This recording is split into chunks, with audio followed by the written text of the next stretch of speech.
తండ్రి అయిన దేవుని పరిశుద్ధ నామమునకు మహిమ కలుగునుగాక. క్రీస్తునందున ప్రియమైనటువంటి శ్రోతలకు ప్రభునామమున శుభములను వందనములు తెలియజేస్తూ జీవవాక్కుల కార్యక్రమంలోని దేవుని మాటలను వినడానికి ప్రేమపూర్వకంగా ఆహ్వానించుచూ ఉన్నాను. గ్రంథం నుంచి ఒక మాట చదువుకొని ప్రార్థనతో సందేశంలోనికి వెళ్దాం. ఆదికాండము 18వ అధ్యాయము 25వ వచనము. ఆ చొప్పున చేసి దుష్టులతో కూడా నీతిమంతులను చంపుట నీకు దూరమగునుగాక. ఆ చొప్పున చేసి దుష్టులతో కూడా నీతిమంతులను చంపుట నీకు దూరమగునుగాక. ప్రార్థన చేద్దాం. పరమందాసీనుడవైన మా ప్రియ పరలోకపు తండ్రి, గొప్ప దేవ, నీ నామమునకు వేలాది వందనములు, స్తుతులు, స్తోత్రములు చెల్లిస్తున్నాము నాయన. ఇంకొకసారి నీ సన్నిధిలో నిలబడడానికి కృపనిచ్చినందుకు వందనాలు, స్తుతులయ్యా. ప్రభువా, మా శ్రోతలను బట్టి మీకు స్తుతులు చెల్లిస్తున్నాము తండ్రి. ప్రభువా, ఎవరైతే వినడానికి సిద్ధమై ప్రభువా టీవీల ముందున్నారో వారందరిని బట్టి మీకు స్తుతులు తండ్రి. ఒక్కొక్కరిని దీవించి ఆస్వాదించయ్యా. వాక్యము ద్వారా మాట్లాడు తండ్రి, బోధించయ్యా, గద్దించయ్యా, బుద్ధి చెప్పు నాయన. మా ప్రభువా, మా దేవ, ఉజ్జీవింప చేయి తండ్రి. వాక్యం ద్వారా జీవించుటకు సహాయం చేయి తండ్రి. దీనుడనైన నన్ను ప్రభువా మీరు నిలబెట్టి మీ మాటలు వినిపింప చేయుటకు సాధనంగా వాడుకోమని వందనాలు, స్తుతులు చెల్లిస్తూ నన్ను మా శ్రోతలను కృపగల మీ పాదముల చెంత మీకు సమర్పించుకుంటూ యేసు నామమున వేడుకుంటున్నాము తండ్రి. ఆమేన్. క్రీస్తునందున ప్రియమైనటువంటి శ్రోతలారా, ప్రభు నామమున మరొకసారి మీకు వందనాలు చెల్లిస్తున్నాను. దేవుడు మరొకసారి అవకాశం ఇచ్చాడు ఆయన పాదముల చెంతకు రావడానికి, ఆయన మాటలు వినడానికి, బోధించడానికి కృపనిచ్చాడు. ఆయన సన్నిధిలో గడుపుట ఎంత సంతోషము, ఆయన మాటలు వినుట ఎంత సంతోషము, ఆ మాటల్ని మరి వినిపింపచేయుట ఎంత సంతోషము. అంతేకాదు, ఆయనతో గడపడమే కాదు, వినడమే కాదు, వినిపింపచేయడమే కాదు, ఆయనతో ముచ్చటించుట ఆయనకు చాలా ఇష్టము. ప్రార్థించుట చాలా ఇష్టము. ఆయనకు మొర్రపెట్టుట ఆయనకు చాలా ఇష్టము. ఎందుచేతనగా నా బిడ్డ నా దగ్గరికి వచ్చాడు, నాతో మాట్లాడుతున్నాడు, ముచ్చటిస్తున్నాడు, ప్రార్థిస్తున్నాడు అని చెప్పేసి ఎంత సంతోషిస్తాడో మన ప్రభువు. ప్రార్థించుట, విజ్ఞాపన చేయుట, ముచ్చటించుట, అవసరమైనది ఆయన దగ్గర కోరుట ఆయనకు చాలా చాలా ఇష్టము. ఆయనతో గడుపుట చాలా ఇష్టము. ఎవరు ప్రార్థించినా, దేని కొరకు ప్రార్థించినా, మొరపెట్టినా ఎంత మాత్రము వినకుండా ఉండడాయన. వినడం చాలా ఇష్టము. నా బిడ్డ ఏం అడుగుతాడో, నా బిడ్డ ఏం ప్రార్థిస్తాడో, నా బిడ్డ ఏమి కోరుతున్నాడో అని ఎదురు చూస్తాడాయన. వినడానికి సిద్ధంగా ఉంటాడాయన. ఎంత మాత్రము ఎవరిని ఆయన త్రోసివేయని దేవుడు. ఆ ప్రియమైనటువంటి వారలారా, ఎలా ఒక్కొక్కరు అడిగారు, ఎలా ఆయన అంగీకరించాడో చూద్దాం. నా ప్రియమైనటువంటి శ్రోతలారా, సొదొమ గొమొర్రా పట్టణము భయంకరమైనటువంటి పట్టణం. ఆ పట్టణాలని నాశనం చేయాలి అని అనుకుంటాడు. ఎందుకంటే దాని యొక్క దుర్మార్గము ఆకాశమునకు అంటినదట, ఆకాశము వరకు ఎక్కిపోయిందట దాని యొక్క దుర్మార్గము. అయితే అటువంటి వ్యక్తులు కూడా నశించిపోవడం ఆయనకు ఇష్టం లేదు. ఇంకొక అవకాశం ఇస్తే వారి పశ్చాత్తాపడతారు, తప్పు తెలుసుకుంటారు, ఒప్పుకుంటారు, మారు మనసు పొందుతారు, రక్షించబడతారు, నా బిడ్డలు జీవిస్తారు అని ఆయన తాపత్రయపడతాడండి. అది దేవుని యొక్క స్వభావము, దేవుని యొక్క ఇష్టము. అయితే ఆ సొదొమ గొమొర్రా పట్టణాన్ని నాశనం చేయడానికి వెళ్ళక మునుపు అబ్రహాము దగ్గరికి పోతే అక్కడికే వెళ్ళిపోవాల్సిన సరాసరి అబ్రహాము దగ్గరికి వెళ్తాడు. ఎందుకంటే అబ్రహాం అంటే చాలా చాలా ఇష్టం ఆయనకు. నా స్నేహితుడైన అబ్రహాము సంతానమా, భూదిగంతముల కొనల నుండి నేను చేయి పట్టుకొని పిలుచుకుని వాడా. అబ్రహామును గురించి దేవుడు చెప్పిన మాట, నా స్నేహితుడా. స్నేహితుల మధ్య రహస్యాలు ఉండవు, స్నేహితులకు చెప్పకుండా ఎవరు ఉండరు. స్నేహితునితో చెప్తాడు. ఆ సంగతి అబ్రహాముకు తెలియజేయడానికి వెళ్తే అబ్రహాము గోజాడతాడు, బతిమలాడతాడు. ఆయన ప్రార్థన అంతా కూడాను ప్రత్యేకంగా ఉంటుంది. ఆయన అడగడము, మొరపెట్టడము, విజ్ఞాపన చేయడము ఆదికాండం 18వ అధ్యాయంలో ప్రత్యేకంగా ఉంటుంది. ఎన్నిసార్లు చదివినా అన్ని పాఠాలు నేర్చుకోవచ్చు. ఎన్నిసార్లు చదివినా తనివి తీరకుండా ఉంటుంది. ఆయన ప్రార్థనలోని ప్రాముఖ్యమైన అంశములను మనం ధ్యానము చేస్తే. సరే, దేవుడు ఆయన దూతలను పంపిస్తాడు. వారితో ఆయన సంభాషణ చేస్తాడు అబ్రహాము, వారికి భోజనం పెడతాడు, ఆ చెట్టు కింద కూర్చొని వారు భోంచేస్తారు. భోంచేసిన తర్వాత వారు వెళ్ళిపోతారు. అయితే వెళ్ళిపోయిన తర్వాత అదే చోట అబ్రహాము దేవుని సన్నిధిలో ఉండెను అని రాయబడింది. అబ్రహాము ఇంకనూ దేవుని సన్నిధిలో ఉండెను, నిలుచుండెను అని వ్రాయబడి ఉంది. దేవునితో అడగడం ప్రారంభిస్తాడు, దేవునితో అడగడం ప్రారంభిస్తాడు. చూడండి, ఆదికాండం 18:22 అబ్రహాము ఇంకా యెహోవా సన్నిధిని నిలుచుండెను. అప్పుడు అబ్రహాము సమీపించి ఇట్లనెను, దేవునితో మాట్లాడడం మొదలుపెట్టాడండి. ఏమన్నాడంటే, ఇక్కడ ఆయన ప్రార్థించడము ఎంత విశ్వాసముతో, ఎంత నిరీక్షణతో, ఎంత నమ్మకముతో ప్రార్థన చేస్తాడో అంటే విజ్ఞాపన చేశాడు, అడిగాడు. ప్రియమైనటువంటి వారలారా చూడండి, అప్పుడు అబ్రహాము సమీపించి దుష్టులతో కూడా నీతిమంతులను నాశనము చేయుదువా. ప్రత్యేకమైనటువంటి ప్రార్థనను చెప్పుకున్నాం కదా. దుష్టులతో కూడా నీతిమంతులను నాశనము చేయుదువా ప్రభువా. మరి అక్కడ దుర్మార్గులు అన్నావు కదా, అయితే నీతిమంతులు లేరా? నీ దుష్టులతో పాటు నీతిమంతులను కూడా నాశనము చేయుదువా అంటే చేస్తావా? ఓ ప్రశ్నార్థకంగా సలహా ఇస్తున్నట్టు, ఓ ప్రశ్నార్థకంగా ఒక మాట అంటాడు తన ప్రార్థనలో, తన విజ్ఞాపనలో. దుష్టులతో కూడా నీతిమంతులను చేయుదువా అంటే అది చేయతగునా, చేయకపోతే బాగుంటుంది కదా, చేయుదువా, ఇన్ని భావాలు స్ఫురించే మాట అబ్రహాం అంటాడు. 24వ ఆ పట్టణములో ఒకవేళ 10 నీతిమంతులుండిన యెడల, ఆ పట్టణములో ఒకవేళ 10 నీతిమంతులుండిన యెడల 10 నీతిమంతుల నిమిత్తము ఆ స్థలమును నాశనం చేయక కాయవా. మొదట ఏమంటాడు, ఒకవేళ దుష్టులతో పాటు నీతిమంతులు కూడా నాశనం చేయుదువా అంటాడు. తర్వాత ఏమంటున్నాడంటే, ఒకవేళ 10 నీతిమంతులు ఉన్నట్లయితే ఆ పట్టణాన్ని నాశనం చేయక కాయవా అంటే అర్థం ఏంటి? కాపాడవా అంటే కాపాడుతావు, కాపాడడం మంచిది, కాపాడుము, కాయవా. తర్వాత 25వ ఆయన 2 సార్లు అడిగితే దేవుడు ఏం మాట్లాడు, మౌనం ఉంటాడు, సమాధానం చెప్పడు. అంటే అబ్రహాం అడిగేది ఇంకా ఏం అడుగుతాడో అని చెప్పేసి వినడానికి అలాగే ఎదురు చూస్తూ, ఇంకా సమయం ఇస్తూ ఎదురు చూస్తూ ఉన్నాడేమో, ఇంకేం అడుగుతాడో. అప్పుడు అంటాడు అబ్రహాం, మరి చూడండి, ఆ చొప్పున చేసి దుష్టులతో కూడా నీతిమంతులను చంపుట నీకు దూరమగునుగాక. ఇంకొక అడుగు ముందుకేస్తున్నాడు. ఏంటంటే, ఒకవేళ ఆయన మాట్లాడలేదు కదా, మాట్లాడకపోతే చంపుతాడేమో, నాశనం చేస్తాడేమో అని ఆతురతో ఇంకొక మాట అంటాడు. ఏమిటంటే, ఆ చొప్పున చేసి దుష్టులతో కూడా నీతిమంతులను చంపుట నీకు దూరమగునుగాక. ఒకవేళ అలాగే చేసి దుష్టులతో కూడా నీతిమంతులను చంపేస్తావేమో, అలాగా చంపుట నీకు దూరమగును గాక అంటాడు. ఈ గాక అనేది చాలా భావాన్ని ఇచ్చే మాట. అంటే నువ్వు చంపకుందువు గాక, చేయకుందువు గాక, సంహరించకుండా ఉందువుగాక, నాశనము చేయకుందువు గాక అంటే నువ్వు చేయవు అని పరోక్షంగా ఆయన యొక్క అనుమతి తీసుకుంటున్నట్లే. ఆయన చెప్పాలి, నేను చంపను అని చెప్పేసి ఆయన అనవలసింది మాట ఈయన అంటున్నాడు. అలాగా సంహరించుట లేక అలాగా చంపుట నీకు దూరమగును గాక అంటే నువ్వు దూరమగును గాక, నువ్వు చేయవు. చూసారా, ఈ 3వ మాటకు కూడా దేవుడు మాట్లాడలేదు, ఏం జవాబు చెప్పలేదు. అలాగే అని కానీ వద్దని కానీ నీవు అడిగితే అంగీకరించను అని చెప్పేసి ఎంత మాత్రము దేవుడు అనలేదు.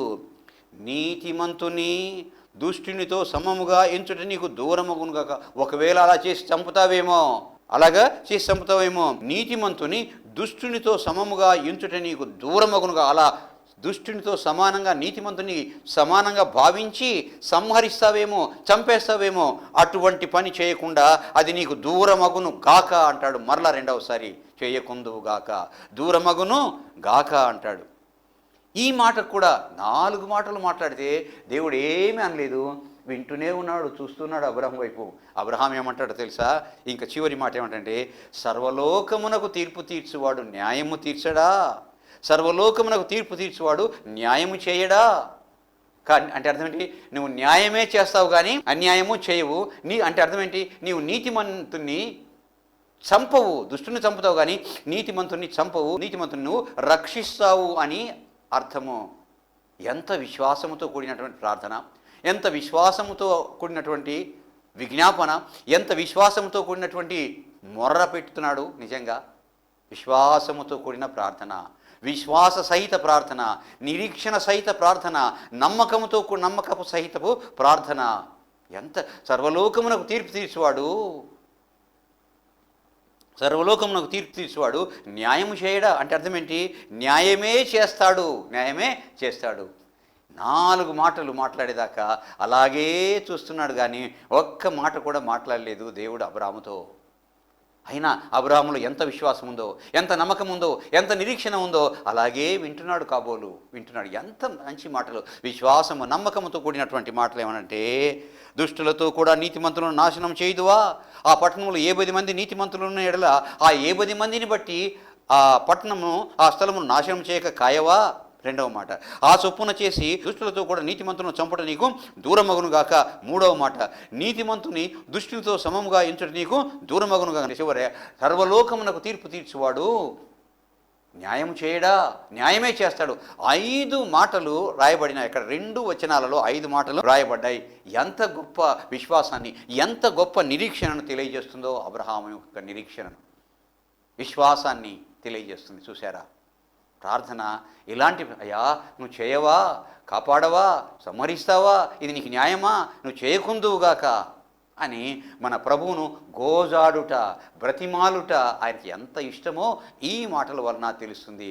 విశ్వాస సహిత ప్రార్థన అలా ఉంటుంది, నమ్మకపు ప్రార్థన అలా ఉంటుంది, నిరీక్షణ ప్రార్థన అలా ఉంటుంది. నా ప్రియమైనటువంటి శ్రోతలారా, ఇంకొక చోటికి వెళ్దాం, రెండవ చోటికి వెళ్దాం. ఎంత విశ్వాసము! అబ్రహాము పెద్దవాడవుతాడు, ఇస్సాకు చిన్నవాడు బాలుడుగా ఉండి యవనస్తుడవుతాడు. ఈ అబ్రహాము తన కుమారుడైనటువంటి ఇస్సాకుకు వివాహం చేయాలి. తన పని వాళ్ళలో ఉన్నటువంటి పెద్దవాడైనటువంటి ఎలియాజరును పిలుస్తాడు. ఎలియాజరు, ఏంటయ్య గారు, మన ఇస్సాకు పెళ్లి చేద్దాం, ఓ అమ్మాయిని తీసుకునిరా. అలాగే నయ్య గారు, ఈ దేశం అమ్మాయి వద్దు, నువ్వు వెళ్ళి తేవాలి, కానీ ఈ దేశము అమ్మాయి వద్దు, నువ్వు నా తండ్రి ఇంటికి వెళ్ళు, నా తండ్రి దేశానికి వెళ్ళు, నా బంధువుల ఇళ్ళకి వెళ్ళు, అక్కడ నా బంధువులలో ఈ నీకు నచ్చినటువంటి అమ్మాయిని తీసుకొనిరా, ఇస్సాకు పెళ్లి చేద్దాం. సరేనయ్య గారు, అలాగే అని కొంచెం ముందుకు వెళ్తాడు. మళ్ళీ వెనక్కి వస్తాడు. అయ్యగారు, ఏంటి ఎలియాజరు, నేను వెళ్తాను మీ దేశానికి, మీ తండ్రి దేశానికి వెళ్తాను, మీ బంధువుల ఇళ్ళకి వెళ్తాను, నాకు నచ్చుతుంది, మన ఇస్సాకును చేసుకోవడానికి ఇష్టపడుతుంది. అయితే ఒకవేళ నాతో పాటు వచ్చి ఇక్కడ మన ఇస్సాకును వివాహం చేసుకొని ఉండడానికి ఇష్టపడకపోయినట్లయితే అప్పుడు మన ఇస్సాకును అక్కడికి తీసుకొని పోవాలనా అంటాడు. అక్కడికి తీసుకొని పోవాలనా అంటే, అలా తీసుకోవడానికి వీళ్ళే, దేవుడు నీ కార్యమును సఫలం చేస్తాడు. నా తండ్రి దేశం నుంచి, నా బంధువుల దగ్గర నుండి నన్ను తీసుకొని వచ్చి ఇంతవరకు నడిపించినటువంటి పరలోకపు తండ్రి అయినటువంటి యెహోవా దేవుడు నీ కార్యమును సఫలము చేయునుగాక, నీవు నా కుమారునికి భార్యను తీసుకొని వచ్చేదవు గాక అంటాడు. ఆ మాట తర్వాత ఇంకేమీ మాట్లాడకుండా ఎలియాజరు ముందుకు వెళ్ళిపోతాడు. అయితే అన్ని సిద్ధపరచుకుంటాడు, వెళ్ళిపోయి అక్కడ ఆ దేశానికి వెళ్తాడు. ఆ బంధువుల గ్రామం తెలుసుకొని ఆ బంధువుల గ్రామమునకు ప్రవేశించక మునుపు అక్కడ ఒక చోట మోకరించి, తన ఒంటెలను కూడా మోకరించి ప్రార్థన చేస్తాడండి. ఒంటెలను గురించి ఆ ఊరి వెలుపల అక్కడ తాను మోకరించడమే కాకుండా తన ఒంటెలను కూడా మోకరింపజేసి ప్రార్థిస్తాడు. అక్కడ ఆదికాండము 24వ అధ్యాయము 11వ వచనం. ఆదికాండము 24వ అధ్యాయం 11వ వచనము. అది ఏ సమయం అంటే సాయంకాల సమయము. చూద్దాం. సాయంకాలమందు స్త్రీలు నీళ్లు చేదుకొనవచ్చు వేళకు ఆ ఊరి బయటనున్న నీళ్ల బావి యొద్ద తన ఒంటెలను మోకరింపచేసి ఇట్లనెను. ఆ ఊరి వెలుపల ఒక బావి ఉంది. అక్కడ ఆ బావి దగ్గర ఒంటెలను మోకరింపచేశాడు, తాను మోకరించాడు. నా యజమానుడగు అబ్రహాము దేవుడవని యెహోవా నేను వచ్చిన కార్యమును త్వరలోనే సఫలము చేసి నా యజమానుడగు అబ్రహాము మీద అనుగ్రహము చూపుము. అయ్యా, నా యజమానుని అబ్రహాము మీద అనుగ్రహము, నీ దయను, కృపను చూపించయ్యా, నేను వచ్చిన కార్యం ఏంటో నీకు తెలుసు అని మరలా మొదలెడతాడు ప్రార్థన. చిత్తగించుము, నేను నీళ్ళ ఊట యొద్ద నిలుచున్నాను, ఆ నీళ్ళ ఊట దగ్గర నేనున్నాను, ఈ ఊరి పిల్లలు నీళ్లు చేదుకొనుటకు వచ్చుచున్నారు. ఇదిగో ఆ ఊరి పిల్లలు నీళ్లు చేదుకోవడానికి వస్తున్నారు. నేను నేను అడుగుతాను, ఏ అమ్మాయిని నేను అడుగుతానో ఒకవేళ ఆ అమ్మాయి ఈ విధంగా సమాధానం చెప్పాలి. దేవునికి షరతు పెట్టినటువంటి ప్రార్థన, కండిషనల్ ప్రేయర్. ఎవరైనా షరతు పెడతారా? అంటే ఎంత విశ్వాసమో, ఎంత విశ్వాస సహితమైనటువంటి ప్రార్థన ఎలియాజర్ది చూడండి. కాబట్టి నేను త్రాగున్నట్లు నీవు దయచేసి నీ కడవను వంచమని నేను చెప్పగా, నీవు త్రాగుము, నీ ఒంటెలకును నీళ్లు పెట్టిదని ఏ చిన్నది చెప్పునో ఆమె నీ సేవకుడైన ఇస్సాకు కొరకు నీవు నియమించినదై ఉండునుగాక. గొప్ప ప్రార్థన, మంచి ప్రార్థన, బలమైన ప్రార్థన, విశ్వాసంతో కూడిన ప్రార్థన. ఎవరు చేయరు ఈ విధమైనటువంటి కండిషన్స్ పెట్టి, దేవునికి షరతులు పెట్టి చేసినటువంటి ప్రార్థన. చూసారా? ఏమంటాడంటే, నేను త్రాగునట్లు నీవు దయచేసి నీ కడవను వంచి నీళ్లు పోయమ్మా అని నేను ఎవరిని అడుగుతానో ఆమె జవాబు, ఆ మాటకు ఆమె దగ్గర నుంచి ఏం జవాబు రావాలి? నీవు త్రాగుము, నీ ఒంటెలు కూడా పోస్తాను తాగుమని అనాలి. అటువంటి ఆమెను నువ్వు చూపించినట్లయితే ఆమె నా యజమానుడగు ఇస్సాకుకు భార్య అవుతుందయ్యా. అరే, చిత్రంగా ఉంది చూసారా? మనం ఎవరినైనా వెళ్ళి 10 రూపాయలు ఇవ్వండి అంటే 10 రూపాయలు ఇస్తాడు, కానీ 20 రూపాయలు ఇస్తాడా? సరే ఇచ్చాడు అనుకుందాం. 20 రూపాయలు ఇవ్వమంటే 40 రూపాయలు ఇస్తాడా? 100 రూపాయలు ఇవ్వమంటే 200 ఇస్తాడా? 1000 రూపాయలు ఇవ్వమంటే 2000 ఇస్తాడా? ఎక్కడైనా ఉందా? నేను 1000 రూపాయలు ఇవ్వమంటే 2000 ఇచ్చేటట్టుగా చేయమంటే అని చెప్పిపోతే అతను ఇస్తాడా? ఎవరైనా అలా జరుగుతుందా? చిత్రంగా ఉంది. చూసి నీవు త్రాగుము, అంతేకాదు నీ వంటలు కూడా పోస్తాను.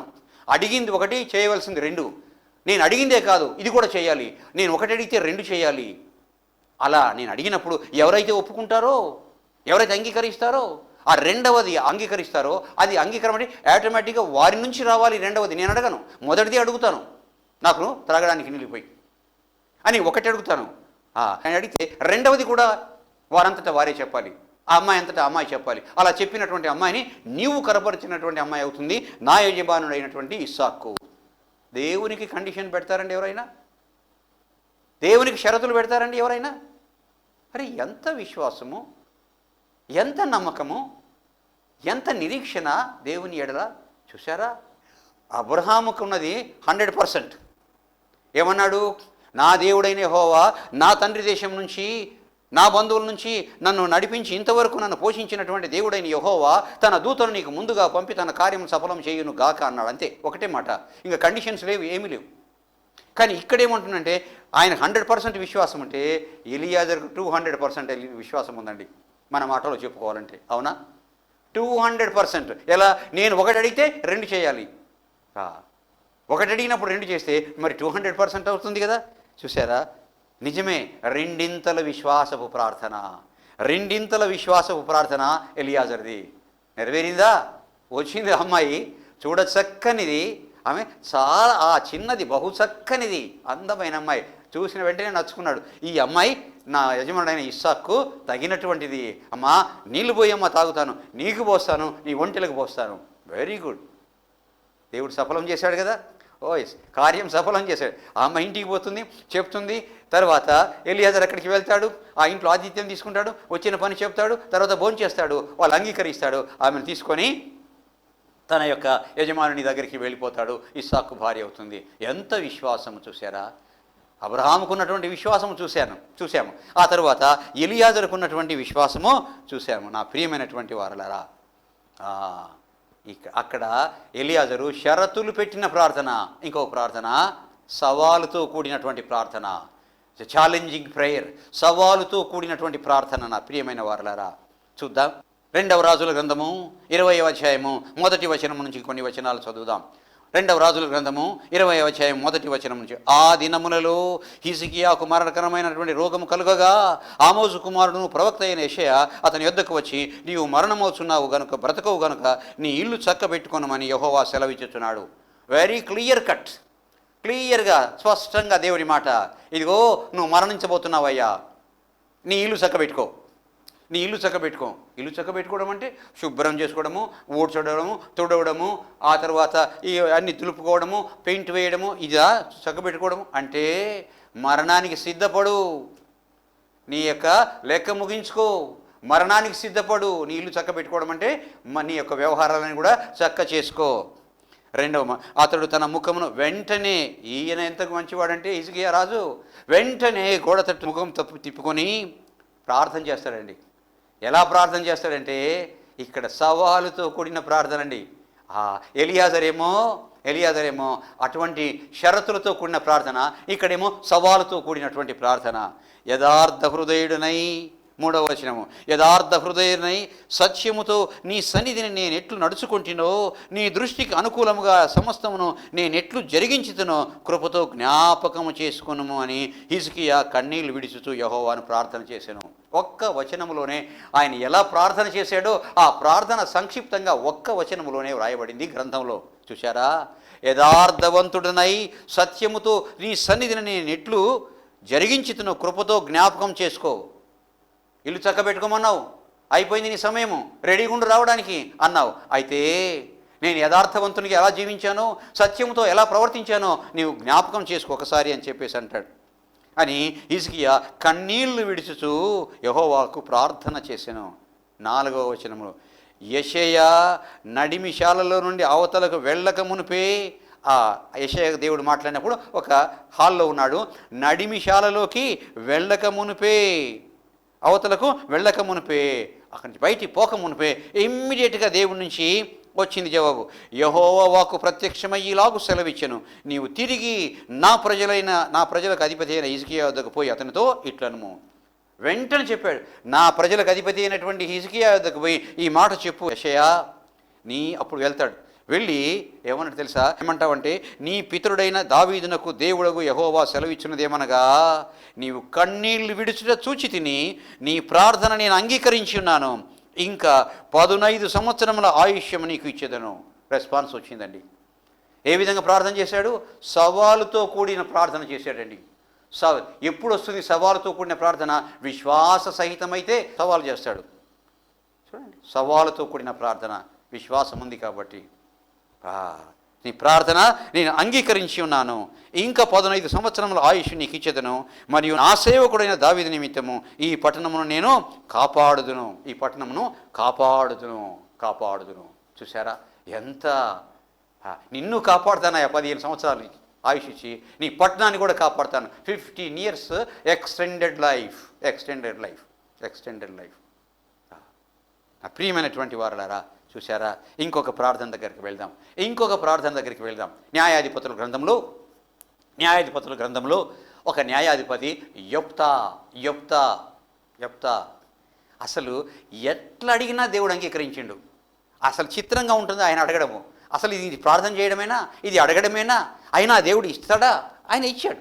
ఎలా అంటే దేవునితో మొరపెడతాడు, నువ్వు ఇశ్రాయేలీయులను ఉద్దేశించి అమ్మోనీయుల మీదకి యుద్ధానికి వెళ్ళాలి, వాళ్ళని జయించి తిరిగి రావాలి. న్యాయాధిపతిగా ఉన్నాడు, వెళ్ళాలి, యుద్ధము చేయాలి. అయితే దేవుని దగ్గర ప్రార్థిస్తాడు. ఏమంటాడంటే, న్యాయాధిపతుల గ్రంథము 6వ అధ్యాయం 36వ వచనం, 6:36. ఎవరి న్యాయాధిపతి? యెఫ్తా. నేను వెళ్ళాలి అక్కడికి,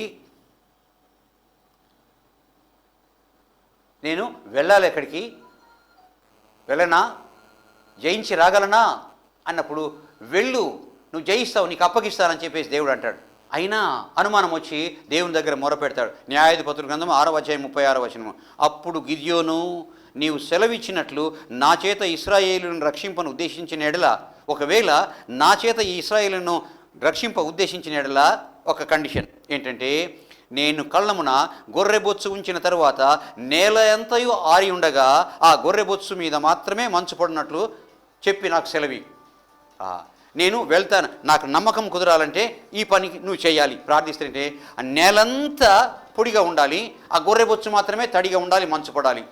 అప్పుడు నువ్వు చేసినట్లయితే నేను ఇశ్రాయేలీయులను కాపాడుతాను, యుద్ధానికి వెళ్తాను అమ్మోనీయుల మీదకి. దేవుడు అలాగే చేస్తాడు. ఏంటి? చుట్టూ పొడిగా ఉంటుంది, ఆ గొర్రెబొచ్చు మాత్రమే మంచుతో ఉంటుంది.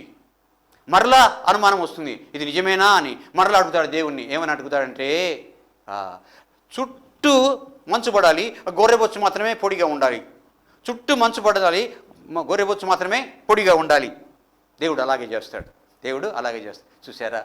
తికమకగా ఆయన్ని ఇబ్బంది పెట్టడానికి ప్రార్థన చేసినప్పటికీ కూడా అంతో ఇంతో యెఫ్తాలో విశ్వాసం ఉంది కాబట్టి ఆ విశ్వాసాన్ని బట్టి దేవుడు అనుగ్రహించాడు. విశ్వాసాన్ని బట్టి దేవుడు అనుగ్రహించాడు. ఇంకొక మాట నేను మీతో పంచుకుంటానండి. ఒకసారి ప్రభువుల వారు పోతూ ఉంటే జనము చుట్టూ ఉంటారు, తండోపతండాలుగా ఉంటారు, దగ్గరికి పోవడానికి వీల్లేదు. అప్పుడు ఒక ఆమె 12 సంవత్సరాల నుంచి రక్తస్రావ రోగముతో ఉందండి. రక్తస్రావ రోగముతో ఉంది. ఈమె వెళ్ళలేదు, ప్రార్థన కూడా చేయలేదు.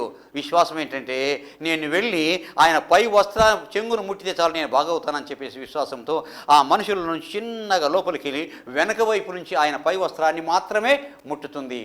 ముట్టిన వెంటనే తనలో ఉన్నటువంటి రక్తధార ఆగిపోతుంది.